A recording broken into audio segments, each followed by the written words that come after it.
Alors aujourd'hui, dans le chapitre 19, nous allons reparler de chimie organique. Alors nous en avions déjà parlé au début de l'année dans le chapitre 4, puis dans les chapitres 10, 11 et 12. Je vais commencer par rappeler que la chimie organique, c'est la chimie du carbone. Pour qu'une molécule soit une molécule organique, il faut qu'elle contienne au moins un atome de carbone et au moins un atome d'hydrogène. Et éventuellement, une molécule organique peut contenir des atomes d'autres éléments chimiques, comme par exemple les atomes d'azote, de chlore, d'oxygène ou de phosphore. À ce moment-là, ces atomes autres que le carbone et l'hydrogène seront appelés hétéroatomes. Alors l'image de la chimie dans le contexte environnemental actuel n'est pas toujours très bonne. Si on parle de l'industrie chimique, on pense automatiquement à la pétrochimie, à la chimie lourde, à la pollution qu'elle entraîne, aux dangers pour la santé, des pesticides qui sont produits par l'industrie chimique, etc. Et donc, dans nos préjugés, la chimie, c'est plutôt une industrie qui est polluante et qui présente beaucoup de désagréments. Pourtant, la chimie ne peut pas se résumer à la pétrochimie ou à la chimie lourde. Elle a bien évolué et elle est devenue, dans certains domaines de pointe comme la chimie fine, quelque chose qui est vraiment indispensable. Alors, la chimie fine, qu'on appelle aussi chimie de spécialité, c'est quelque chose de fondamental dans de nombreux domaines. Et on peut citer par exemple les domaines du textile, les domaines des médicaments, donc pharmacie, cosmétiques, colorants, etc., etc. Alors l'actualité nous rappelle aussi que la chimie est quelque chose de nécessaire, puisque sans chimie, la médecine d'aujourd'hui ne serait pas ce qu'elle est. Alors certes, la nature regorge de molécules qui, pour certaines, ont des propriétés qui sont très intéressantes pour soigner ou améliorer la qualité de vie des patients, mais même si ces propriétés sont indéniables, croire qu'on peut guérir par exemple d'un cancer en buvant une tisane ou grâce à une huile essentielle, ça relève plus du rêve que de la réalité. Alors certes, les chimistes s'inspirent parfois de la nature et des molécules qu'elle met à sa disposition. Alors je vais citer quelques exemples. Alors le premier exemple que je peux citer, c'est l'exemple de l'écorce de saule ou des tisanes de reine des prés qui sont utilisées depuis l'Antiquité pour soigner la fièvre ou diminuer les douleurs. Alors il faut savoir que la molécule qui est responsable de ces avantages de la tisane de saule ou de reine des prés, c'est l'acide salicylique, donc qui est connu depuis très longtemps, qui a été extrait et isolé au XIXe siècle. Et il faut savoir que cette molécule, eh bien, des chimistes à la fin du XIXe siècle et au début du XXe siècle, ces chimistes l'ont modifiée et l'ont commercialisée. Donc pour avoir une forme obtenue par synthèse qu'on appelle l'acide acétylsalicylique, qu'on appelle plus communément l'aspirine, et l'avantage de l'acide acétylsalicylique, qui s'est inspiré de l'acide salicylique de la nature, et bien l'avantage de cette molécule, c'est qu'elle a des désagréments qui sont moindres et que tout ce qui est brûlure d'estomac qui est associé très fortement à l'utilisation d'acide salicylique, ben ces brûlures sont moins présentes, la substance de l'aspirine est moins irritante pour l'estomac que l'acide salicylique qui était directement extrait de l'écorce de saule ou de la reine des prés. Donc dans cet exemple-là, les chimistes se sont inspirés de la nature pour fabriquer une molécule qui avait des propriétés plus adaptées à ce qui est recherché. Alors je peux citer un deuxième exemple, l'exemple par exemple du taxotère ou du taxol. Alors il faut savoir que dans les années 80, il y a une substance qui promettait des effets intéressants dans la lutte contre le cancer. Cette molécule, c'était le taxol. Elle avait été extraite de l'écorce d'un arbre, donc de l'écorce d'if. Et donc on avait trouvé des propriétés très très intéressantes. Le problème qui se posait, c'est que extrait de l'écorce d'if, il fallait abattre beaucoup d'if pour pouvoir en extraire très très peu de taxol. Alors un exemple que j'ai retrouvé, c'est qu'aux États-Unis, il y a 12 000 arbres qui ont été abattus. À partir de ces 12 000 arbres qui ont été abattus, on a pu récupérer 20 tonnes d'écorce d'if. Et à partir de ces 20 tonnes d'écorce qui venaient des 12 000 arbres, on a récupéré uniquement par extraction 2,5 kg de taxol.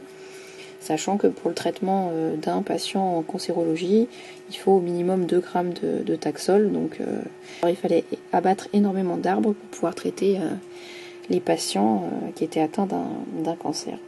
Donc il y a des chercheurs d'un laboratoire français, le laboratoire l'ICSN, donc l'Institut de la chimie des substances naturelles, qui a travaillé sur le Taxol et notamment un moyen d'essayer de le synthétiser. Alors c'était très difficile vu la forme de la molécule, de synthétiser à partir de produits issus de la pétrochimie. Donc ils ont d'abord cherché à réaliser ce qu'on appelle une hémisynthèse, c'est-à-dire une synthèse à partir d'une molécule naturelle présente en grande quantité, synthèse qui serait plus simple que de partir de briques élémentaires, de molécules qui seraient fournies par la pétrochimie. Alors ils ont trouvé dans le jardin de l'Institut, en fait, il y avait des ifs, et ils ont réussi à isoler une molécule assez intéressante des feuilles de l'if, donc qui étaient présentes en grande quantité puis qui étaient renouvelables. Ils ont réussi à extraire une substance, la 10-désacétylbacatine, et donc ils pensaient pouvoir l'utiliser comme précurseur de la synthèse du Taxol, donc l'utiliser comme brique de départ pour pouvoir faire la synthèse du Taxol. Alors ils ont commencé à essayer de synthétiser le Taxol à partir de cette molécule. Et à partir de cette molécule, avant d'aboutir au Taxol, ils ont obtenu une molécule qu'ils ont appelée le Taxotere. Ils ont fait des essais sur le Taxotere et il s'est avéré que le Taxotere était encore plus efficace pour traiter les cancers que le Taxol. Donc là c'est le deuxième exemple pour lequel les chimistes se sont inspirés de la nature, mais ils ont modifié les molécules qui étaient à leur disposition, ou alors ils se sont débrouillés pour fabriquer en plus grande quantité une molécule qui était présente initialement dans la nature. Je vais ensuite prendre un autre exemple qui est un petit peu plus dans l'actualité, c'est la chimie des molécules qui peuvent être utilisées pour traiter notamment des virus. Alors je peux citer un premier cas où les chimistes ont réussi à fabriquer un médicament qui était destiné à leurrer en fait le système de réplication du virus. Alors ce médicament c'est le Remdesivir. Donc ce médicament qui est en fait ce qu'on appelle un promédicament, donc c'est-à-dire que c'est une substance qui va devenir active que quand elle sera métabolisée par le corps. Donc cette substance est en fait un analogue de l'adénosine, c'est-à-dire que c'est une molécule qui va être reconnue par le virus comme étant de l'adénosine alors que c'en est pas. Et donc cet analogue d'adénosine, c'est un analogue de nucléotides. Alors il faut savoir que les nucléotides, c'est des briques élémentaires qui sont utilisées par les organismes pour pouvoir répliquer leur ADN ou leur ARN. Et donc cet analogue de nucléotides, eh bien, il va être nécessaire à la réplication de l'ARN du virus. Et en gros, il va prendre la place de l'adénine. Du coup, le virus qui fait recopier son ARN par la machinerie cellulaire de la cellule qui l'a infecté, eh bien, il va lui faire construire cet ARN morceau par morceau, mais avec un morceau qui n'est pas le bon et qui donc, entre guillemets, va planter le dispositif de réplication et donc empêcher le virus de se multiplier. Et donc, les chimistes ont réussi à synthétiser cette molécule assez complexe de manière à leurrer le virus de manière à ce qu'il ne puisse pas se répliquer. Autre exemple aussi dans l'actualité, il y a une autre molécule dont vous avez peut-être entendu parler, qui est utilisée dans d'autres essais cliniques, la molécule de Nopinavir. Alors autant le Remdesivir dont j'ai parlé juste avant, elle avait été utilisée notamment pour essayer de lutter contre le virus Ebola. Là, le Lopinavir, en fait, il a été fabriqué pour essayer de lutter contre le VIH. Et donc cette molécule, elle, son rôle, ça va être de bloquer la réplication de certains virus, donc comme le VIH et on espère le coronavirus, en bloquant cette fois-ci un endroit d'une enzyme qu'on appelle la protéase virale. Et donc ce médicament est censé se fixer sur la protéine qui est nécessaire au virus, là encore pour se répliquer, et donc bloquer ce processus-là. Alors ça fonctionne pour le VIH et il faudra voir si ça fonctionne pour le coronavirus, sachant que les protéases virales ne sont pas les mêmes chez tous les virus, donc on ne peut pas encore savoir. Et puis, molécule dont on a déjà parlé dans le dernier DS, et puis qui est encore un peu d'actualité, même si on est en train de se rendre compte que ça ne marche pas forcément, c'est la molécule d'hydroxychloroquine, ou la molécule de chloroquine. Donc là encore, c'est l'homme qui l'a synthétisée, c'est pas une molécule qui était présente dans la nature, et il l'a synthétisée de manière à compliquer l'entrée dans la cellule du virus et modifier l'environnement du virus, et notamment le pH, afin d'essayer de l'empêcher de se multiplier facilement. Tout ça pour dire que la chimie, c'est pas que de la chimie lourde pour fabriquer du kérosène et des matières plastiques. Ça peut être utilisé dans des domaines beaucoup plus pointus comme l'industrie des médicaments. Et pour fabriquer ces médicaments qui sont certes efficaces, c'est un travail long et compliqué, puisque pour synthétiser les molécules que je viens de vous présenter, c'est un énorme travail. Alors pour illustrer ça, je peux vous donner par exemple le cas de la synthèse de la chloroquine qui est ici. Donc on voit que c'est une synthèse, ce qu'on appelle une synthèse multi-étapes. Donc on voit qu'il y a de nombreuses étapes intermédiaires qui vont permettre de fabriquer la molécule de chloroquine. La molécule de chloroquine, je rappelle, qui peut être utilisée, on en avait parlé dans le DS, sous forme de mélange racémique, donc il n'y a pas besoin de séparer les deux énantiomères de la molécule qui sont formés. Je continue et je vous montre la synthèse, ou une des voies de synthèse du remdesivir, donc le médicament qui est utilisé pour traiter contre le virus Ebola. Donc là on voit aussi qu'il y a de très très nombreuses étapes, donc c'est un grand travail d'élaborer au départ la stratégie pour construire la molécule et puis après de mettre en œuvre chacune des étapes, parce qu'on verra juste après que pour chacune des étapes il y a tout un tas de choses à faire. Et puis dernier exemple, on peut parler de la synthèse cette fois-ci du lopinavir, et là on voit aussi qu'il y a de nombreuses étapes et donc c'est un travail compliqué pour pouvoir mettre au point et synthétiser ces molécules, notamment en grande quantité. Voilà, alors après cette longue introduction à ce dernier chapitre de chimie, on va commencer à s'intéresser à la première partie qui est sur mon polycope de cours, donc qui s'intitule Stratégie de synthèse. Et donc on va s'intéresser à la manière d'élaborer un plan d'action et de mise en œuvre de la synthèse en chimie organique. En gros, l'idée c'est qu'on a déjà trouvé théoriquement quelles allaient être les étapes successives qu'on allait effectuer pour préparer un composé d'intérêt. Et il va falloir maintenant s'intéresser aux différentes étapes à mettre en œuvre en pratique pour pouvoir récupérer le produit qui nous intéresse.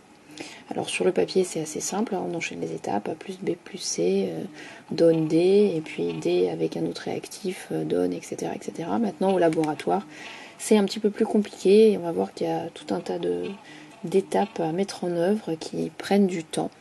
Alors avant l'expérience, il va falloir s'intéresser à ce qu'on appelle le protocole expérimental. Alors sur le protocole expérimental, il va falloir qu'on s'intéresse tout d'abord aux réactifs qui vont devoir être utilisés pour la synthèse, et on va devoir aussi préciser leur quantité. Alors si je faisais une analogie avec une recette de cuisine, la quantité de réactifs nécessaires ce serait l'analogue à la quantité d'ingrédients dont on va avoir besoin, et puis bien sûr la nature des ingrédients. Si je compare ça au TP confiné sur le gâteau au chocolat, les cookies, etc. Alors je continue mon analogie. En chimie, dans le protocole expérimental doit figurer aussi tout ce qui va concerner le solvant qu'on va utiliser. En effet, en chimie organique, les réactions de synthèse sont souvent, pas tout le temps, mais souvent réalisées dans un solvant. Donc il va falloir préciser la nature du solvant qui va être utilisé. Alors en cuisine, il y a moins de un solvant qui est utilisé, et quand il y a un solvant, c'est souvent l'eau ou éventuellement le lait, si je poursuis mon analogie. Ensuite, je reviens au protocole expérimental. Il va falloir aussi que je précise, ou que soit précisé dans ce protocole, s'il y a un catalyseur qui est utilisé, et si oui, quelle est la nature de ce catalyseur. Alors là, j'ai cherché un petit peu, j'ai pas trouvé d'analogie au niveau de la cuisine ou de la pâtisserie. Mais j'ai pas encore dit mon dernier mot, je continue de chercher. Revenons à notre protocole expérimental. Il faut que soit précisé dans ce protocole un certain nombre de paramètres expérimentaux qui vont permettre de préciser les conditions dans lesquelles la synthèse va être réalisée, notamment la température du milieu réactionnel, la durée de chauffage, etc. Ce qui correspondrait à la même chose quasiment dans une recette de cuisine, c'est-à-dire à la température du four, la durée de cuisson, etc., etc. Concernant le protocole expérimental, il va y avoir aussi précisé ou sous-entendu le type de montage qu'on va utiliser pour réaliser la réaction de synthèse. Ça pourrait correspondre au niveau de la recette de cuisine, au type d'ustensile à utiliser, c'est-à-dire au type de casserole, au type de moule si on fabrique un gâteau, etc. Donc tout ça, c'est ce qu'il doit y avoir dans le protocole expérimental et qui va nous permettre de préparer tout ce qu'il faut pour pouvoir entamer la synthèse à proprement parler. Alors il y a aussi autre chose qui est précisée et qu'il faut faire absolument avant de se lancer dans la synthèse, c'est tout ce qui concerne les pictogrammes de sécurité au niveau des réactifs qu'on va utiliser. Alors l'analogie avec la cuisine, en général, il n'y a pas de pictogramme de sécurité, hein, heureusement pour les aliments qu'on va consommer. Si on voulait faire une analogie, ce serait peut-être le Nutri-Score qui va nous donner des informations sur le pouvoir calorifique des aliments qu'on va mettre à l'intérieur, ou éventuellement ce qui concerne les substances potentiellement allergènes. Et enfin, le protocole expérimental, comme la recette, devra préciser si éventuellement il y a des risques de brûlure, de projection, etc., de manière à ce qu'on puisse réaliser la synthèse ou la recette dans les meilleures conditions possibles. Voilà, donc ça c'était pour ce qu'il fallait faire avant l'expérience. Il fallait lire le protocole expérimental afin de préparer tous les ingrédients et toute la verrerie dont on va avoir besoin pour réaliser la réaction. Donc pour mettre en œuvre cette réaction chimique, en réalité je vais encore revenir à mon analogie. Imaginez que l'équivalent de votre réaction chimique ce soit que vous vouliez faire cuire des pommes de terre. Qu'est-ce que vous allez faire? Qu'est-ce que vous allez prendre comme ustensile et comme ingrédient et comme solvant? Vous allez utiliser le solvant qui va être de l'eau, les réactifs ça va être les pommes de terre. Vous allez utiliser un récipient qui sera une casserole et donc vous allez mettre vos pommes de terre dans la casserole avec de l'eau et vous allez faire chauffer. Imaginons que dans le protocole, on vous dise chauffer à ébullition pendant 20 minutes. Bon, on met les pommes de terre dans la casserole, on met à chauffer à ébullition pendant 20 minutes. Et puis, on va faire autre chose et on revient 20 minutes après. Quand on revient, qu'est-ce qui s'est passé? Ce qui s'est passé, c'est que vu qu'on a chauffé l'eau à ébullition, il y a de l'eau qui s'est vaporisée et on se retrouve avec beaucoup moins d'eau, voire plus du tout d'eau dans la casserole, et on se retrouve avec l'équivalent d'une ambiance tropicale dans la cuisine avec un fort taux d'humidité. Pourquoi? Ce qu'on a oublié de préciser au niveau du protocole expérimental, c'est qu'il aurait fallu utiliser quelque chose qui allait empêcher cette vaporisation du solvant. Qu'est-ce qu'on aurait pu faire pour éviter cette vaporisation du solvant? On aurait pu utiliser un couvercle. Alors en chimie, c'est encore beaucoup plus important qu'en cuisine d'utiliser un équivalent du couvercle. On verra que c'est pas un couvercle, hein, parce que là c'est pas très très grave si l'eau s'est vaporisée quand vous avez fait cuire vos pommes de terre, parce que l'eau c'est pas un solvant qui est dangereux, alors qu'en chimie la plupart des solvants ont une toxicité qui est plus importante que celle de l'eau. Et en plus de ça, les réactifs que vous utilisez, ça peut très bien être des réactifs volatiles, donc non seulement le solvant peut se vaporiser, mais les réactifs aussi. Donc il y a perte de réactifs, c'est pas très intéressant après pour le rendement de la synthèse et ça peut être dangereux pour la santé. Alors revenons à nos pommes de terre, on va donc mettre un couvercle sur la casserole de manière à pouvoir éviter cette vaporisation du solvant au cours de la cuisson, l'équivalent de réaction chimique. Comment est-ce que je peux faire ça en chimie? La réaction chimique se passe non pas dans une casserole mais dans un ballon. Qu'est-ce que je pourrais faire au niveau de ce ballon pour qu'il n'y ait pas vaporisation du solvant et éventuellement des réactifs ou des produits de réaction? Je peux me dire, je vais mettre un bouchon dessus. Sauf que si je mets un bouchon sur mon ballon que je suis en train de chauffer, qu'est-ce qui va se passer? Il va se créer une surpression à l'intérieur du ballon et cette surpression va faire sauter le bouchon et il y a des risques de projection à ce moment-là de réactifs et de solvants et donc il y a un aspect dangereux. Donc je ne peux pas utiliser un bouchon que je mets sur le ballon qui contient le mélange réactionnel lorsque je vais chauffer mon milieu réactionnel. Il faudrait l'équivalent de ce qu'on pourrait avoir. Alors ça arrive pas avec la casserole parce que la fermeture est jamais, le couvercle ne ferme jamais hermétiquement la casserole. Hein. Si la casserole est fermée hermétiquement, c'est le cas par exemple dans les cocottes minutes, il faut absolument qu'il y ait une soupape de sécurité qui permette d'évacuer une éventuelle surpression. Alors en chimie, la manière d'évacuer cette éventuelle surpression, c'est pas d'utiliser une soupape de sécurité, c'est d'utiliser un montage de chauffage à reflux. Mais déjà, avant de parler du montage de chauffage à reflux, ça serait peut-être bien de se demander pourquoi est-ce qu'on a chauffé? Pourquoi est-ce qu'on a chauffé nos réactifs pour faire la réaction chimique? Il faut se rappeler de l'aspect cinétique. La température, c'est un facteur cinétique et la majorité des réactions chimiques vont se produire plus rapidement lorsque la température est plus élevée. Donc l'intérêt du chauffage, c'est de faire une réaction chimique plus vite que ce qu'elle se fait à température ambiante. Alors il faut faire attention quand même pour un certain nombre de réactions chimiques. Les réactions chimiques qui sont déjà exothermiques, c'est-à-dire qui produisent de la chaleur, qui libèrent de l'énergie thermique lorsqu'elles se font. Si cette réaction est déjà exothermique, il faut faire attention de ne pas trop chauffer pour pas que la réaction s'emballe. pour ça que je disais que la plupart des réactions chimiques vont être accélérées par l'augmentation de température. Il ne faut pas qu'elles le soient trop non plus pour pas qu'il y ait de problème de sécurité. Alors revenons à notre système de chauffage à reflux, c'est-à-dire l'équivalent de la casserole plus son couvercle avec éventuellement la soupape de sécurité au niveau de la cuisson des pommes de terre. Alors je reviens sur le petit schéma. Alors je vais expliquer ce à quoi correspondent chacun des éléments de ce montage. Je vais commencer par le bas. Alors au niveau du bas, il y a ce qu'on appelle un support élévateur. Un support élévateur, c'est un support sur lequel on va pouvoir placer tout notre montage, et ce support, on va, comme son nom l'indique, l'élever un petit peu de manière à ce que si tout à l'heure la réaction s'emballe, je puisse redescendre le système de chauffage et je puisse l'enlever de manière à ce que le ballon ne soit plus au contact avec le système de chauffage, et que à la place de ce chauffe-ballon qui réchauffait le milieu réactionnel, je puisse mettre par exemple un bain de glace pour éviter que la réaction s'emballe. Donc très important au niveau de la sécurité, le support élévateur.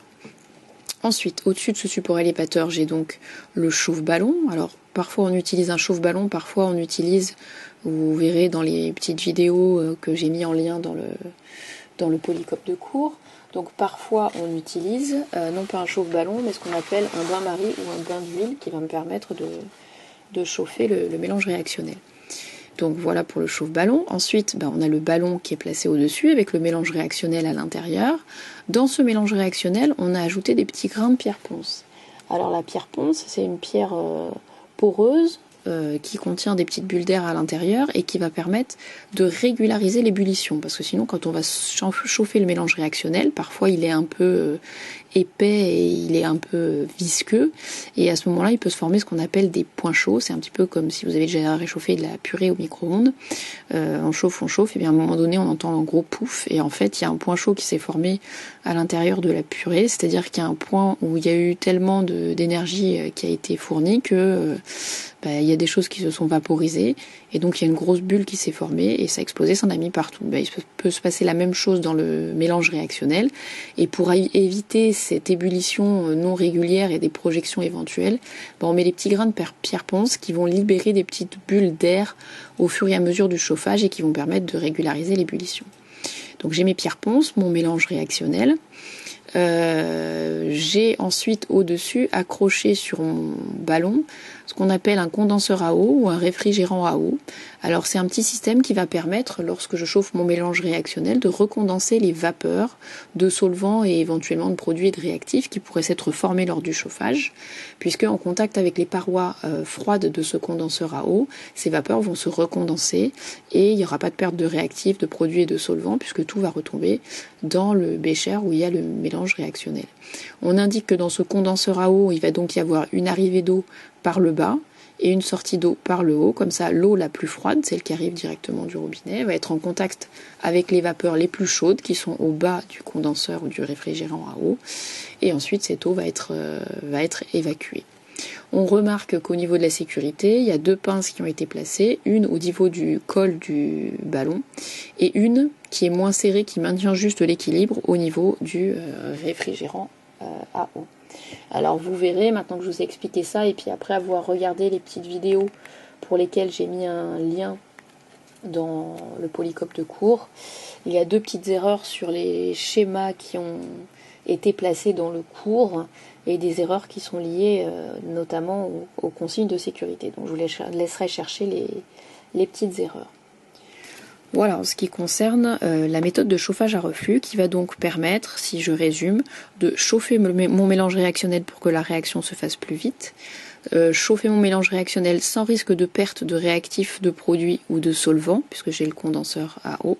Et vous remarquerez qu'au sommet, le condenseur à eau, ici c'est ouvert, ce n'est pas fermé, pour éviter tout risque de surpression et donc d'explosion, de projection, etc. Voilà pour cette partie sur la réaction chimique et la manière dont on va la réaliser.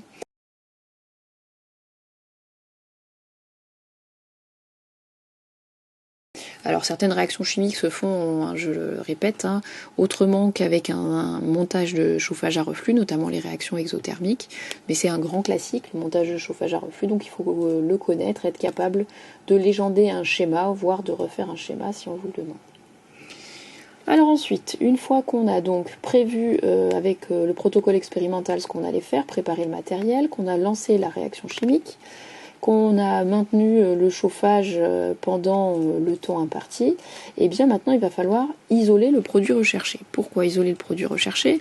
Parce que bien souvent, eh bien, il va y avoir des choses indésirables au sein de votre mélange réactionnel.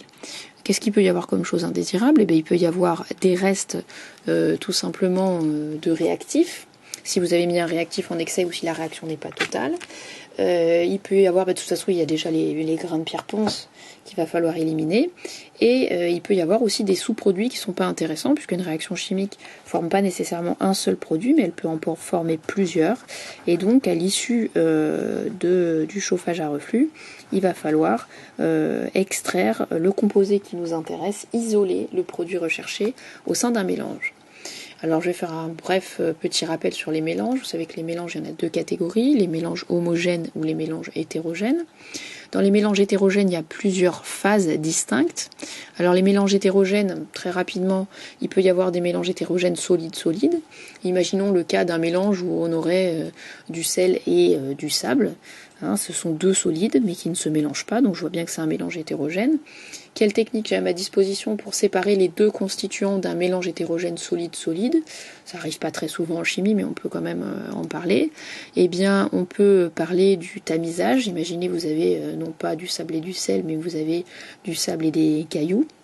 Ça fait un peu penser à la plage, on n'est pas prêt d'y retourner. Donc si je veux séparer le sable des cailloux, je peux utiliser un tamis, donc je peux faire du tamisage. Et si par contre mon mélange c'est toujours mon sel et mon sable, eh bien je vais pouvoir utiliser une technique de solubilisation. Je vais rajouter de l'eau au mélange, le sel va solubiliser, je vais pouvoir éliminer le sable et ensuite j'aurai le sel qui sera dans l'eau. Il suffira que j'évapore l'eau pour récupérer le sel. Deuxième catégorie de mélange hétérogène, imaginons que j'ai un mélange solide liquide. Donc imaginons de l'eau par exemple et du sable. Comment est-ce que je peux séparer les deux constituants du mélange? Je peux réaliser une filtration. Je peux aussi réaliser ce qu'on appelle une décantation. J'attends et tous les composés les plus denses vont tomber au fond. Et la centrifugation qui est une méthode en fait pour accélérer la décantation. Et enfin, dernière catégorie de mélange hétérogène, mélange liquide-liquide avec deux liquides qui seraient non miscibles. Exemple, de l'eau et de l'huile. Comment est-ce que je peux faire pour les séparer? Eh bien, je vais utiliser une ampoule à décanter, grâce à laquelle je vais pouvoir séparer les deux phases liquides. Donc ça, c'était pour les mélanges hétérogènes. Maintenant, pour les mélanges homogènes, je vais faire deux catégories dans les mélanges homogènes. Il y aurait des mélanges homogènes qui seraient des mélanges qui ressembleraient à ce qu'on pourrait appeler des solutions, c'est-à-dire une solution, je vous rappelle, c'est un solvant plus un soluté qui est en petite quantité et qui est dissous dans le solvant. Je reprends mon exemple de tout à l'heure. Imaginons que j'ai un soluté dissous, par exemple du sel dans de l'eau. Comment est-ce que je peux séparer les deux constituants, donc le solvant du soluté? Je peux le faire par évaporation, donc je fais évaporer l'eau, je chauffe et je vais récupérer mon solide. Je peux aussi réaliser une extraction liquide-liquide, donc cette fois-ci je vais rajouter un solvant non miscible au solvant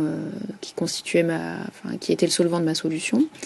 Et ensuite je vais revenir à l'histoire de la décantation de l'ampoule à décanter, si je veux pouvoir les séparer. Et enfin, deuxième sorte de mélange homogène, un mélange liquide-liquide. Par exemple, on peut mélanger de l'éthanol et de l'eau. Cette fois-ci, c'est plus une solution à partir du moment où les deux liquides sont présents en quantité importante. Il n'y a plus d'histoire de soluté dissous en petite quantité par rapport à un solvant présent en grande quantité. À ce moment-là, la technique de choix pour séparer les constituants du mélange, ce serait la distillation. Alors dans ce qui va nous intéresser dans ce chapitre-là, on va reprendre un certain nombre de ces techniques de séparation des constituants d'un mélange. Et je vais commencer par la plus simple, celle qu'on appelle la filtration simple. Alors la filtration simple, si je reprends l'analogie avec la cuisine, c'est ce qu'on fait quand on veut égoutter des pâtes, on les a fait cuire, on veut éliminer le solvant de cuisson, l'eau, et donc on va réaliser une filtration avec un égouttoir, une passoire, ce que vous voulez. Ou alors c'est ce qu'on fait aussi quand on prépare un café avec un café filtre, voilà, avec un filtre, et donc comme ça on va pouvoir séparer le solide du liquide. en fonction de si le produit qui nous intéresse c'est le solide ou c'est le liquide. Normalement, si on était hyper rigoureux, on n'appellerait pas cette technique de la même manière. J'appelle filtration la technique pour laquelle je veux récupérer le filtrat, c'est-à-dire le liquide, exemple quand je prépare le café, alors que normalement on appelle un essorage, la même technique avec le filtre, la passoire, le tamis, etc. Mais si je veux récupérer le solide, normalement ça s'appelle un essorage. Bien souvent on confond les deux et on appelle ça une filtration. Alors on va revenir à la chimie, on va laisser un petit peu la cuisine de côté. Alors je vous remets ici le même schéma que celui qu'il y a dans le polycope de cours. Et à partir de ce schéma, donc on va décrire très rapidement la technique de filtration simple. Elle nécessite un entonnoir dans lequel on aura placé un papier filtre. Ensuite, on va placer dans cet entonnoir notre mélange hétérogène liquide-solide. Par décantation, le liquide va s'écouler au travers du papier filtre alors que le solide va être retenu. Et donc je le redis, le liquide qu'on obtient après filtration, c'est ce qu'on va appeler le filtrat. Voilà, ça c'est pour la filtration simple. L'inconvénient de la filtration simple, ça marche très bien, mais c'est que parfois elle est très lente. Très lente, pourquoi ? Parce que la décantation est longue à se faire et en fonction de la nature du filtre que vous utilisez, en fonction de s'il est très poreux ou peu poreux, ça peut être très très long. Alors, il existe une technique de filtration qu'on appelle filtration sous pression réduite ou filtration sous vide, qui va permettre, sur le même principe, de réaliser une filtration, mais ça va permettre que cette filtration se fasse plus rapidement. Alors, je remets le même type de schéma que celui qu'il y a dans votre polycope, c'est pas exactement le même, mais vous allez vous y retrouver quand même. Donc au niveau de ce schéma, je retrouve ce qu'on appelle la fiole à vide, donc c'est un récipient qui ressemble un petit peu à un Erlenmeyer, mais sur cette sorte d'Erlenmeyer qu'on appelle la fiole à vide, eh bien il y a deux orifices, un sur le sommet au niveau duquel on a placé un entonnoir particulier qu'on appelle entonnoir Büchner, ou parfois juste Büchner, du nom du scientifique qui l'a inventé. Sur cet entonnoir Büchner, on aura déposé un papier filtre. Et sur ce papier filtre, on sera venu verser le mélange à filtrer. Dans le polycope, juste après, je vous ai mis un lien. Juste avant, d'ailleurs, j'ai mis un lien pour que vous alliez voir une petite vidéo où vous voyez en vrai comment ça se passe. Et sur cette fiole à vide, il y a une deuxième entrée, ou plutôt une sortie, qui est reliée à un petit tuyau qui va jusqu'au un dispositif qui est accroché au robinet. Et ce dispositif, c'est ce qu'on appelle une trompe à eau. Alors une trompe à eau qui va permettre en fait de faire le vide à l'intérieur de la fiole à vide, comme son nom l'indique. Alors comment ça fonctionne cette petite trompe à eau, même si c'est pas vraiment au programme, j'en parle quand même juste rapidement pour ceux que ça intéresserait. Au niveau de la trompe à eau, il y a un petit dispositif où en fait il y a l'eau qui provient du robinet, donc c'est ce que j'ai schématisé qui arrive par le haut, et au niveau de la section du petit tuyau qui est dans la trompe à eau, cette section va diminuer. Comme cette section diminue, il y a une loi de la mécanique des fluides qu'on appelle la loi de Bernoulli. Si cette section diminue, eh bien, vous allez forcément avoir la vitesse de l'écoulement du fluide qui va être plus importante. Si la vitesse d'écoulement du fluide est plus importante, eh bien, à ce moment-là, vous allez avoir une diminution de la pression. Une relation qui fait que si la section diminue, forcément la vitesse d'écoulement augmente, et si la vitesse d'écoulement augmente, eh bien forcément vous allez avoir une diminution de la pression. Diminution de la pression dans la trompe à eau, donc il y a un vide qui se crée dans la trompe à eau, et ensuite forcément il y a le vide qui va se créer dans la fiole à vide, puisque ce vide ici créé, cette dépression créée au niveau de la trompe à eau, va permettre d'aspirer l'air contenu dans la fiole à vide. Comme il n'y a plus d'air et qu'il y a du vide dans la fiole à vide, forcément la pression atmosphérique va appuyer fortement sur le mélange à filtrer, et en appuyant fortement sur le mélange à filtrer, elle va accélérer le processus de filtration. Donc c'est ni plus ni moins qu'une filtration comme tout à l'heure, mais qui va se faire beaucoup plus vite du fait qu'on crée un vide et que donc la pression atmosphérique va exercer une pression, comme son nom l'indique, sur le mélange à filtrer et va donc augmenter la vitesse de cette filtration. À propos de la trompe à vide, donc ce phénomène de création d'une dépression liée à la modification de section et de vitesse d'écoulement du fluide, je vous mets une petite vidéo que vous pourrez regarder et qui va bien vous expliquer ce qui se passe dans deux situations simples. Soufflons entre deux feuilles de papier tenues parallèlement devant la bouche. Les deux feuilles se rapprochent, car la vitesse du courant d'air diminue la pression dans l'intervalle qui les sépare. Une expérience analogue consiste à souffler avec un tuyau entre deux boîtes de soda vides placées à faible distance l'une de l'autre. Les boîtes se rapprochent au lieu de s'écarter. Ces trois comportements, que l'on appelle paradoxes aérodynamiques, sont une conséquence de l'effet Venturi.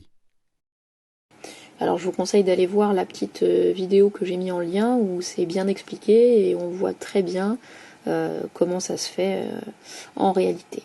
Je crains qu'on n'ait pas le temps d'utiliser le dispositif de filtration sous vide d'ici ce mois de juillet. Alors autre technique intéressante, c'est l'extraction liquide-liquide. Imaginez que vous vouliez extraire votre produit qui se trouve dans le mélange réactionnel par cette technique. Eh bien il va falloir déjà choisir un solvant d'extraction. Alors ce solvant d'extraction va devoir avoir trois caractéristiques importantes. Déjà ce solvant d'extraction va devoir être non miscible au solvant que vous avez utilisé pour réaliser votre synthèse. Alors dans le petit schéma qui est présenté là, ainsi que celui qui est dans le cours, il y a un des deux solvants qui est l'eau. On imagine qu'on a fait la synthèse avec le solvant eau et qu'on veut utiliser un solvant non aqueux pour faire l'extraction. Donc je dois choisir un solvant qui est non miscible au solvant qui avait été utilisé dans la synthèse. Ensuite, ce solvant va devoir mieux solubiliser le produit recherché que le solvant utilisé dans la synthèse pour qu'il puisse y avoir une extraction du produit recherché dans ce solvant que je vais rajouter. Et enfin, dernière chose, le solvant que je vais rajouter devra être un solvant plutôt volatile parce qu'après, vu que je veux récupérer le produit qui m'intéresse, il va falloir que je puisse éliminer ce solvant. Donc les différentes étapes, ça va être de mettre dans l'ampoule à décanter le mélange réactionnel. On va ensuite rajouter le solvant d'extraction. On va boucher l'ampoule et on va agiter de manière à bien mettre en contact les molécules de produits recherchés avec le solvant d'extraction. Il faudra penser à ouvrir le robinet de l'ampoule à décanter régulièrement pour éviter les risques de surpression. Et ensuite, on va remettre l'ampoule à décanter sur son support, on va attendre la décantation et à l'aide du petit robinet de l'ampoule à décanter, on va pouvoir éliminer la phase qui ne nous intéresse pas et récupérer celle qui nous intéresse.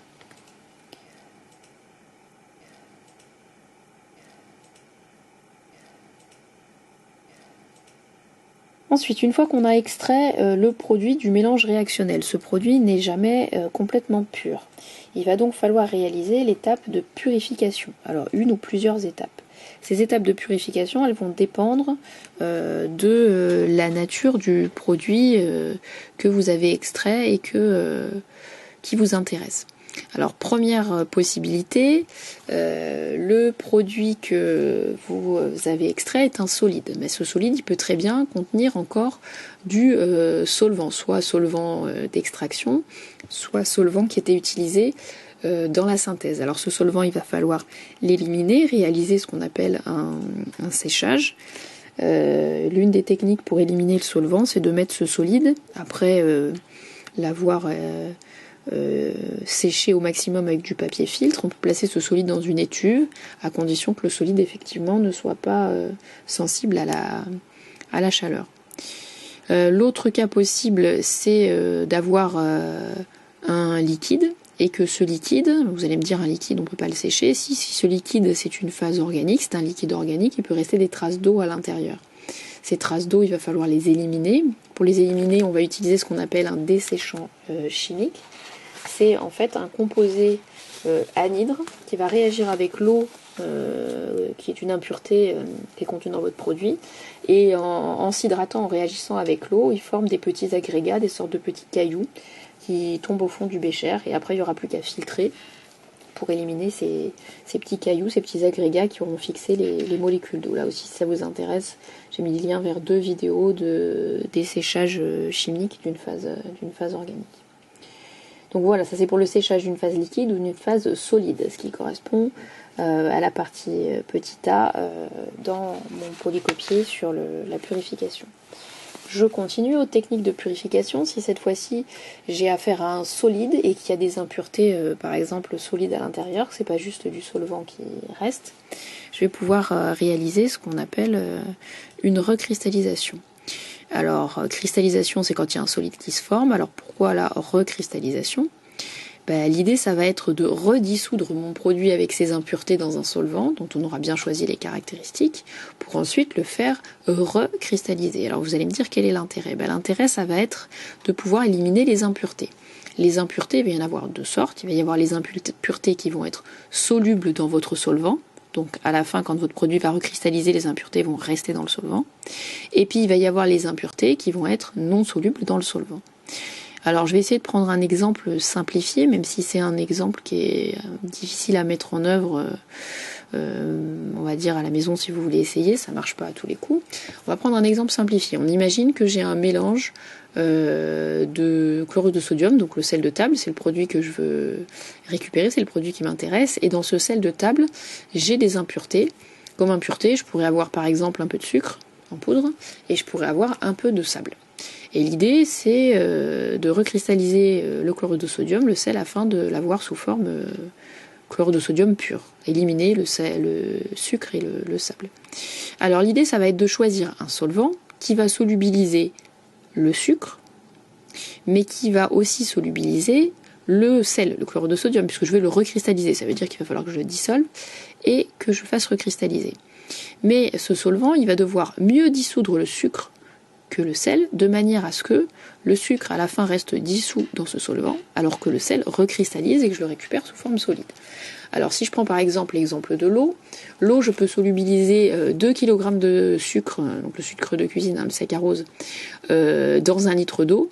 Par contre, le sel, je peux en dissoudre qu'à peu près 370 grammes. Donc je vais utiliser ce solvant, mais je vais utiliser pas n'importe quelle quantité de solvant. Déjà ce solvant, je vais le faire chauffer, je vais l'amener quasiment à ébullition. Pourquoi? Parce que les composés sont plus solubles à chaud qu'à froid. Je vais utiliser ce solvant chaud pour dissoudre mon sucre et mon sel, et je vais utiliser un minimum de solvant. Pourquoi un minimum de solvant? Parce qu'après l'idée, c'est de pouvoir recristalliser le chlore de sodium, le sel. Donc il ne faut pas que j'ai rajouté trop de solvant, sinon il ne va jamais cristalliser, il va rester sous forme dissoute. Donc je vais mettre un minimum de solvant très très chaud, à la limite de l'ébullition, pour dissoudre mes composés solubles. Donc mon sucre va se dissoudre, mon sel va se dissoudre à chaud. S'il reste des impuretés, je vais pouvoir les filtrer à chaud. Par exemple, s'il reste du sable, je vais filtrer. Mon sel et mon sucre seront dissous. Je vais éliminer mon sable. Une fois que j'aurai éliminé mon sable, je vais laisser refroidir. Qu'est-ce qui va se passer? Ce qui va se passer, c'est que le sucre qui est très très très soluble dans l'eau, même à froid, il va rester solubilisé. Et le sel, quand la température du solvant de recristallisation va diminuer, le sel qui était en solution en fait sursaturée, on avait dépassé la saturation, mais vu qu'on était à chaud, il était dissous. Je vais rediminuer la température et là je vais avoir les cristaux de sel qui devraient se former. Donc l'idée de la recristallisation, c'est que j'ai utilisé un solvant qui a solubilisé une partie des impuretés. Les impuretés non solubles dans ce solvant ont pu être éliminées par filtration.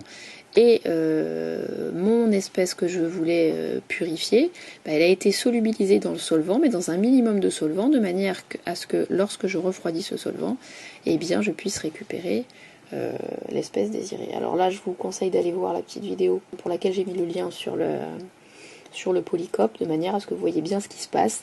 À noter que pour la recristallisation qu'ils envisagent, pour eux, ils n'ont pas d'impureté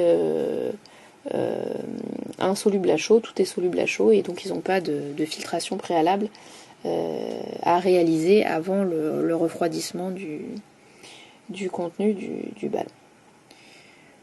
Ensuite, il me reste une autre possibilité. Si mon produit à isoler contient des impuretés liquides alors que ce produit est liquide, je vais pouvoir réaliser une distillation fractionnée, dans le cas où bien sûr mes deux liquides seraient miscibles, sinon je vais réaliser une décantation.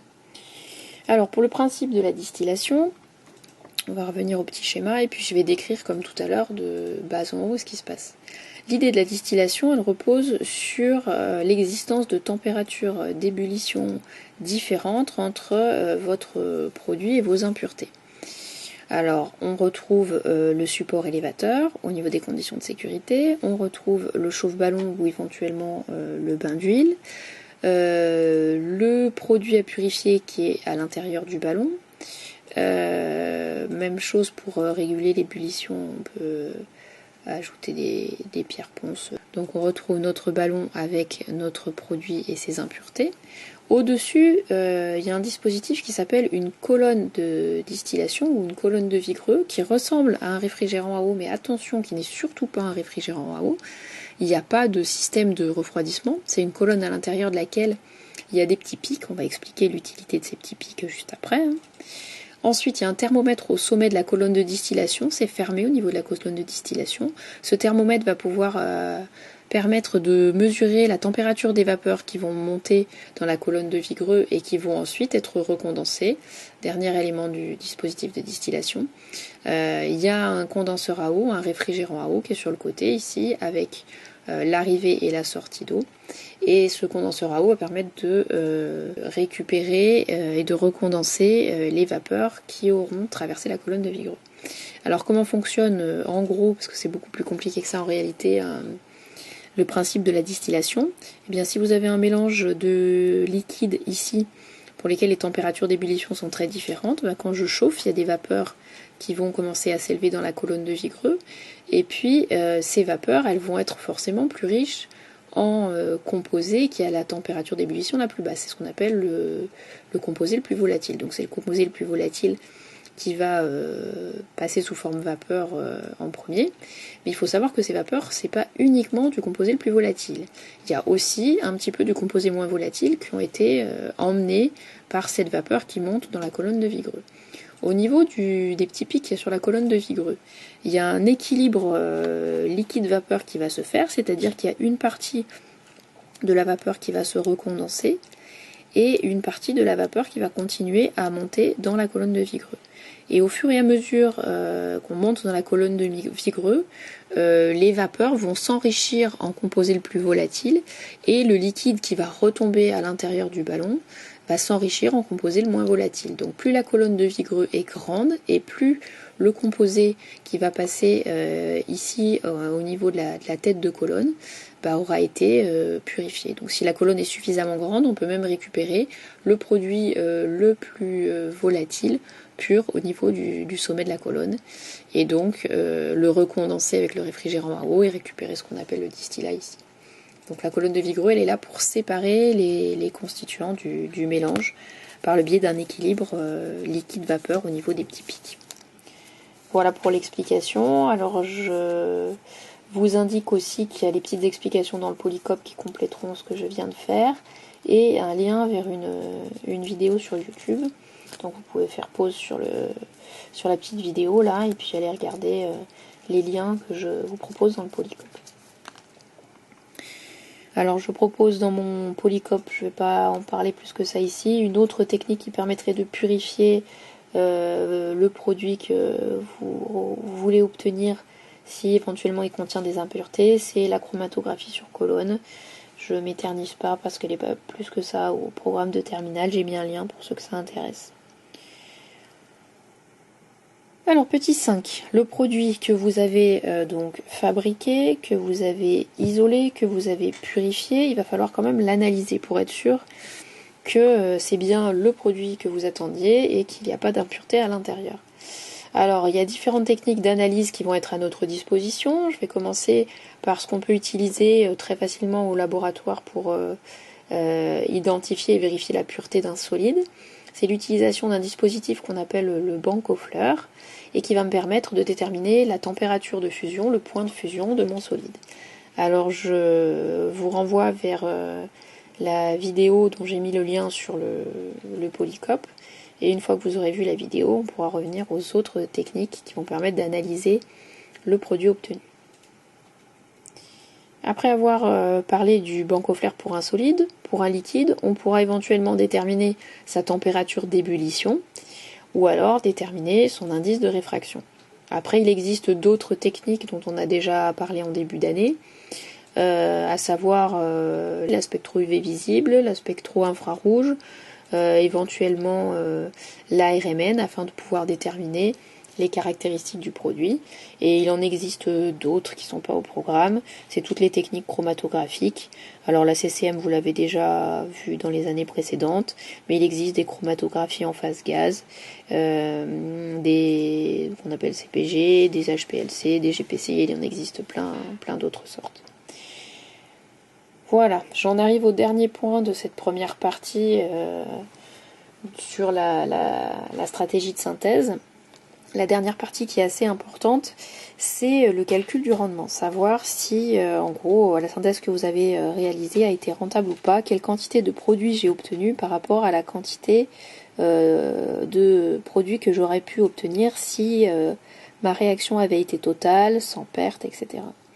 Alors la définition du rendement, c'est donc la quantité de matière que j'ai obtenue expérimentalement, donc que j'obtiendrai à partir d'une masse ou d'un volume obtenu.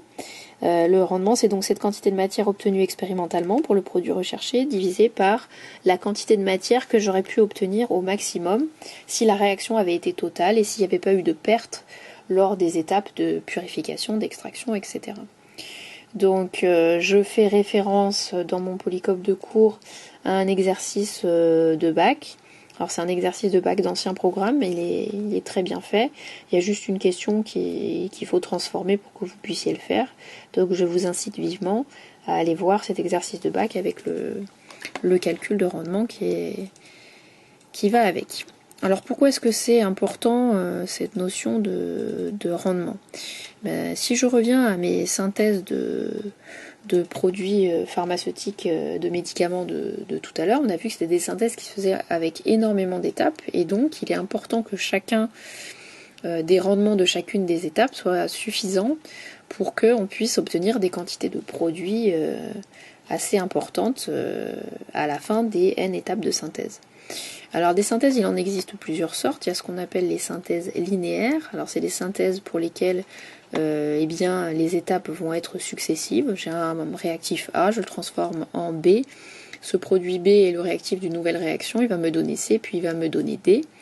L'inconvénient de la synthèse linéaire, c'est que si je prends par exemple un rendement de 50% à chacune des étapes, au bout de 3 étapes, j'aurai 50% de 50% de 50%, et donc au bout de 3 étapes, je vais avoir un rendement de 12,5%.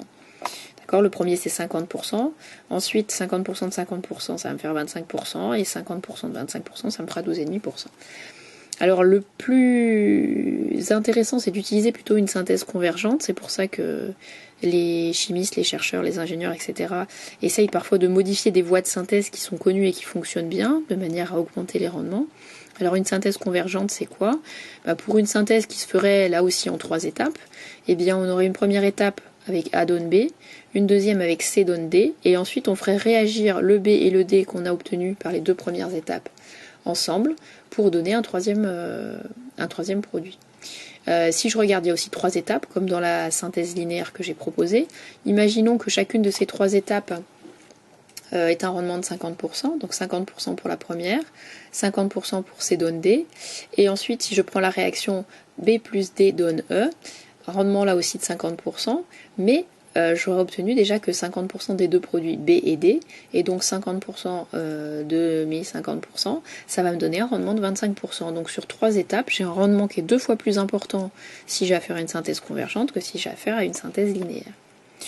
Voilà, donc ça va un peu au-delà de ce qui vous est demandé dans le programme, mais voilà, il faut savoir que ça existe, cette technique, de manière à optimiser les rendements pour obtenir des quantités de produits plus importantes, pour réduire les coûts et aussi pour pouvoir avoir des quantités plus importantes à disposition. Alors au niveau de la synthèse linéaire, si je voulais faire encore une analogie culinaire, ce serait préparation par exemple comme dans le TP confiné numéro 2 d'un gâteau au chocolat où je mets d'abord le sucre, puis les œufs, je brasse, puis je rajoute ingrédient par ingrédient les uns après les autres. Et l'inconvénient de ce genre de synthèse, c'est que si à un moment donné je me trompe, c'est fichu, je suis obligée de m'arrêter et de recommencer tout à zéro. Pour une synthèse convergente, ce serait plutôt, si je fais l'analogie culinaire, Par exemple, si je prépare un plat de lasagne, eh bien, il faut d'abord que je prépare d'un côté, je fais cuire la viande, je m'occupe de la sauce tomate, je mélange la sauce tomate avec la viande. D'un autre côté, je prépare la béchamel avec la farine, le lait, etc. Donc là, c'est des petites étapes intermédiaires. Et ensuite, je vais rassembler chacun des composés, l'équivalent des composés B et D, là. Donc je vais rassembler dans le plat pour mes lasagnes la viande, la béchamel, et je vais rajouter une couche de pâte, la viande, la béchamel, une couche de pâte, et puis après je vais rajouter donc sur ma béchamel la dernière couche de fromage. Donc ça serait plutôt une synthèse type convergente, alors que la préparation du gâteau au chocolat, ou à la limite la préparation d'une pizza, où je superpose la pâte, la tomate, les ingrédients que je mets dessus, le fromage, etc. Ça, ce serait plutôt une synthèse linéaire, alors que la préparation des lasagnes, ce serait plutôt une analogie avec la synthèse convergente. Alors, ce que je vous propose maintenant, c'est que sur les deux synthèses compliquées multi-étapes de tout à l'heure, à savoir la synthèse du remdesivir et la synthèse du lopinavir, sachant qu'il y a les conditions réactionnelles et les rendements qui vous sont donnés pour chacune des étapes, vous essayez de me calculer le rendement de chacune des deux synthèses. Donc vous faites pause sur la vidéo, vous regardez les différents rendements de chacune des étapes de manière à pouvoir calculer le rendement de chacune de ces deux synthèses.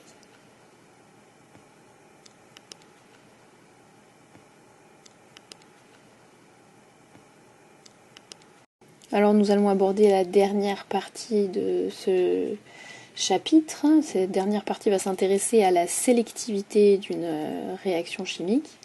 On en avait déjà un petit peu parlé de cette sélectivité, mais à propos des catalyseurs dans un chapitre précédent. Alors on va revenir tout d'abord sur une notion qu'on avait déjà évoquée aussi, qui concerne les composés polyfonctionnels. Alors je rappelle que les composés polyfonctionnels, ce sont des composés pour lesquels il y a plusieurs groupes fonctionnels et qui font donc partie de plusieurs familles différentes. Alors j'ai donné quelques exemples. Si je reviens sur le TP confiné numéro 3, je peux parler de l'habiton, je peux parler du paracétamol si je reviens sur le dernier DS, sur les acides aminés, sur le glucose, etc. Tout ça, ce sont des composés qui sont des composés polyfonctionnels. Donc je vous rappelle qu'il y a une nomenclature particulière qu'on a déjà entrevue, je ne vais pas revenir dessus. Ensuite, ces composés polyfonctionnels, j'en parle dans cette partie-là parce que ce qui va m'intéresser maintenant, à propos de la sélectivité de la réaction, je vais m'intéresser à des réactifs qu'on va appeler des réactifs chimiosélectifs. Alors qu'est-ce que ça veut dire, des réactifs chimiosélectifs? Ça veut dire des réactifs qui vont être sélectifs, qui vont choisir quoi? Une fonction chimique sur laquelle ils vont réagir. Alors, il y a deux catégories de chimiosélectivité en chimie. La première possibilité pour qu'une réaction soit chimiosélective, c'est qu'elle peut être chimiosélective à cause du réactif qu'on a choisi. Alors je prends l'exemple de la synthèse du paracétamol qui se fait à partir de para-aminophénol et d'anhydride acétique. L'anhydride acétique possède un site pauvre en électrons, donc bon accepteur d'électrons, qui est situé ici. Et donc ce site accepteur d'électrons va réagir avec un site donneur d'électrons. Sur le para-aminophénol, il existe deux sites potentiellement donneurs d'électrons, à savoir l'atome d'azote avec son doublet non liant, ou l'atome d'oxygène avec son doublet non liant. Mais il se trouve que l'expérience montre que uniquement l'azote avec son doublet non liant vont réagir sur le site accepteur d'électrons. On peut donc considérer cette réaction chimique entre le para-aminophénol et l'anhydride acétique comme étant une réaction chimiosélective. Et cette chimiosélectivité, c'est-à-dire le choix privilégié de la réaction d'une fonction et pas de l'autre, cette chimiosélectivité est due à la nature du réactif. Si je change de réactif pour faire le même type de réaction, il n'est pas sûr qu'une seule des deux fonctions réagisse. Ensuite, deuxième catégorie, une réaction chimique peut être chimiosélective à cause des conditions expérimentales. Je m'explique. Partons d'un ester. En fait, c'est l'aspirine dont on a parlé tout à l'heure, l'acide acétylsalicylique. Partons d'un ester. Cet ester, on le fait réagir avec des ions hydroxydes. On fait cette manipulation dans les proportions stoichiométriques au niveau des quantités de réactifs et on fait cette manipulation à 25 degrés. Le produit obtenu est celui-là. Donc il y a une réaction acido-basique qui s'est faite au niveau du groupement hydroxyle ici. Ensuite, je recommence la même manipulation avec les mêmes réactifs, mais cette fois-ci, je vais modifier les conditions expérimentales, à savoir la quantité d'ion hydroxyde que j'ajoute et la température. Donc j'ajoute 2 équivalents d'ion hydroxyde et cette fois-ci, je fais la réaction à 100 degrés. À ce moment-là, il se trouve qu'il y a 2 fonctions qui réagissent, la fonction hydroxyle qui est déprotonée comme tout à l'heure, et il y a la fonction ester qui là aussi est modifiée et transformée en ion carboxylate. Donc là on voit que la première réaction était chimiosélective et la deuxième ne l'est pas, mais c'est pas dû à la nature du réactif puisque c'est les mêmes réactifs qui sont utilisés dans la réaction A et la réaction B. Par contre, c'est les conditions expérimentales plus douces et les quantités de réactifs donc moins importantes qui font que la réaction A est chimiosélective alors que la réaction B ne l'est pas. Pourquoi avoir parlé de cette chimiosélectivité ? On a dit qu'on avait des composés qui étaient bien souvent des composés polyfonctionnels, et si au cours d'une synthèse on ne veut faire réagir qu'un seul des groupes fonctionnels de la molécule, il faut être capable de réaliser ce genre de réaction chimique qui n'atteint qu'une fonction, qu'on appelle une réaction chimiosélective. Alors il arrive que on n'arrive pas à trouver de réactifs ou de conditions expérimentales qui permettent d'obtenir cette chimiosélectivité d'une réaction. Je prends un exemple, je pars d'une molécule A, et cette molécule A, je veux la transformer en molécule B. Cette molécule B, la différence avec la molécule A, c'est qu'il y a eu réduction de la fonction ester qui est devenue une fonction alcool. Comment faire ça ? Alors on a le choix, on a un premier réactif à notre disposition. Ce premier réactif, c'est NaBH4. NaBH4, si je le mets en contact avec mon réactif A, je me rends compte qu'il va être capable de réduire la fonction cétone, ici pour former un hydroxyle, mais qui ne va pas réduire la fonction ester. Donc je ne peux pas utiliser le réactif 1 pour faire ce que je veux et pour obtenir le produit désiré. J'ai un deuxième réactif à ma disposition. Ce deuxième réactif, c'est LiALH4. Mais si je fais réagir mon réactif A avec LiALH4, j'obtiens un composé qui n'est toujours pas le composé souhaité, puisque les 2 fonctions cétone et ester ont été réduites, alors que moi je voulais uniquement réduire la fonction ester. Donc là se pose un problème, malgré la modification de réactifs, de conditions expérimentales, on ne trouve pas de réactifs qui permettent de faire la réaction chimique souhaitée. Alors on est obligé de trouver une parade à ça, et de se dire, je veux faire réagir la fonction ester ici, donc LiALH4 paraît être un bon protagoniste. Par contre, il faudrait que j'empêche LiALH4 de réagir avec ici le groupement carbonyle de la fonction cétone. Alors on va réaliser ce qu'on appelle une protection de fonction, c'est-à-dire que on va dans une première étape rajouter un groupe qui va venir se fixer sur la fonction, sur le groupement carbonyle ici, pour ainsi le protéger avec ce groupement acétal qui est ici, donc ça c'est la première étape. Dans une deuxième étape, vu que le groupement carbonyle est protégé, on va pouvoir venir faire la réduction de l'ester ici par LiALH4, donc deuxième étape, on réduit l'ester. Et ensuite, dernière étape, il va falloir déprotéger, c'est-à-dire enlever la protection qu'on avait placée sur le groupement carbonyle afin de restituer la fonction cétone. C'est ce qu'on appelle la protection de fonction en chimie organique. L'intérêt, c'est qu'on peut faire à peu près toutes les réactions possibles et imaginables, même sans avoir une infinité de réactifs et de conditions expérimentales différentes. L'inconvénient, c'est qu'à chaque fois qu'on a une protection à faire, il y a une étape de protection en plus, une étape de déprotection en plus, avec des rendements qui peuvent être pas toujours formidables. Mais ça permet d'obtenir ce que l'on souhaitait obtenir. Alors la protection des protections de fonction, elle est très utilisée en synthèse organique, mais elle peut être aussi utilisée en synthèse peptidique. Alors c'est quoi la synthèse peptidique ? C'est la synthèse qui permet à partir d'acides aminés, on les a déjà rencontrés plusieurs fois, donc permet à partir d'acides aminés d'obtenir ce qu'on appelle des peptides ou des protides, c'est-à-dire un assemblage d'acides aminés qu'on aura fixés les uns avec les autres. Alors, je vais prendre un exemple pour me baser sur quelque chose d'un peu concret. Alors imaginons que par synthèse peptidique, on veuille réaliser l'assemblage d'un acide aminé qu'on appelle l'alanine avec un acide aminé qu'on appelle la leucine.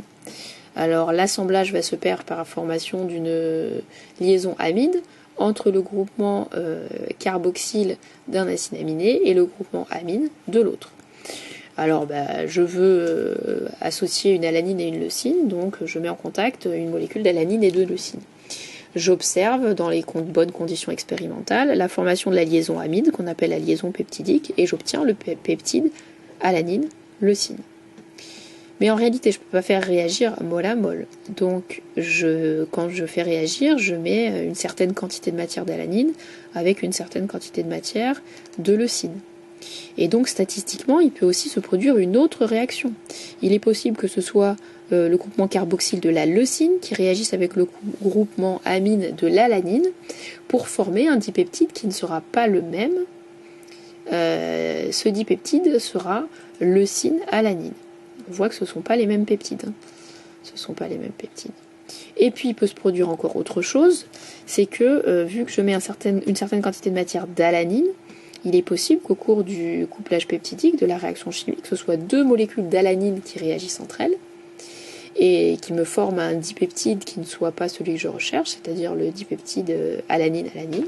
Et il peut se passer la même chose, vu que je mets en grande quantité des acides aminés de leucine ensemble et je les mets dans les conditions où je favorisais le couplage et la formation la formation de la liaison peptidique, eh bien il est possible que j'obtienne un dipeptide leucine-leucine.